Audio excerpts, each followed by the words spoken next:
Bharatiya Janata party को bulldozer की नुमाइश नहीं करनी थी। बेरोजगारों को रोजगार देने के लिए कुछ काम करना चाहिए था।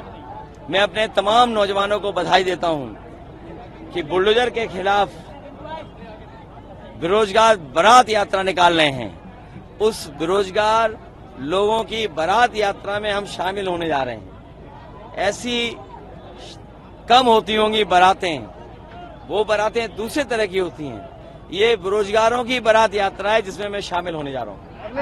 कल राहुल जी ने रायबरेली से नामांकन किया, लेकिन प्रधानमंत्री मोदी जी ने कहा कि वो वायनाड से हार रहे हैं, इसलिए अमेठी हारने के बाद रायबरेली देखा। बहुत से उदाहरण हैं। नेता दो लोकसभाओं से लड़ते हैं। हम भी 2 लोकसभा से लड़ चुके हैं। नेताजी भी 2 लोकसभा से लड़ चुके हैं। प्रधानमंत्री जी भी 2 लोकसभा से लड़ चुके हैं। तो ये ऐसा नहीं है। रिकॉर्ड मतों से इस बार राहुल गांधी जी और रायबरेली दोनों जीतने जा रहे हैं। अच्छा, अमित शाह ने कहा कि अगर विपक्ष जब जीत जाता है तो नए कपड़े पहन के शपथ लेने चले जाते हैं और हार जाते हैं तो ईवीएम पे देखिए, इस बहस के में हमें उलझना नहीं है। ये लड़ाई लंबी है और इतनी लंबी है कि इसके लिए संघर्ष लगातार चलता रहेगा। और आप लोगों की जानकारी ले, क्योंकि आप जानते हैं वो बातें हैं। जर्मनी ऐसा देश है जो हमसे बहुत संपन्न है, आर्थिक रूप से, सामाजिक रूप से, पर कैपिटा इनकम से, और दुनिया का बहुत ताकतवर देश है।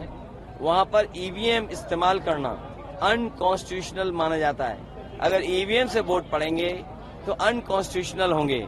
तो जर्मनी जैसा देश, अमेरिका, जापान, यूरोप में बहुत से देश, दुनिया के बहुत संपन्न देश ईवीएम की तरफ नहीं देख रहे हैं। वो वही पुराने तरीके से बैलेट से वोट डालते हैं। तो ये लड़ाई लंबी है, लगातार चलती रहेगी।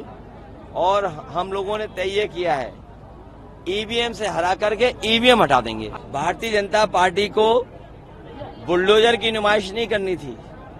बेरोजगारों को रोजगार देने के लिए कुछ काम करना चाहिए था। मैं अपने तमाम नौजवानों को बधाई देता हूं कि बुलडोजर के खिलाफ बेरोजगार बारात यात्रा निकाल रहे हैं। उस बेरोजगार लोगों की बारात यात्रा में हम शामिल होने जा रहे हैं। ऐसी कम होती होंगी बारातें, वो बारातें दूसरे तरह की होती हैं। ये बेरोजगारों की बारात यात्रा है जिसमें मैं शामिल होने जा रहा हूँ। कल राहुल जी ने रायबरेली से नामांकन किया, लेकिन प्रधानमंत्री मोदी जी ने कहा कि वो वायनाड से हार रहे हैं, इसलिए अमेठी हारने के बाद रायबरेली देखा। बहुत से उदाहरण हैं। नेता 2 लोकसभाओं से लड़ते हैं। हम भी 2 लोकसभा से लड़ चुके हैं। नेताजी भी 2 लोकसभा से लड़ चुके हैं। प्रधानमंत्री जी भी 2 लोकसभा से लड़ चुके हैं। तो ये ऐसा नहीं है।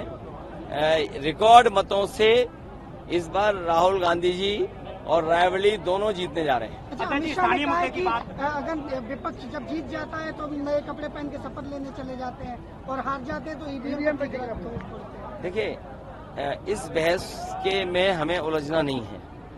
ये लड़ाई लंबी है और इतनी लंबी है कि इसके लिए संघर्ष लगातार चलता रहेगा।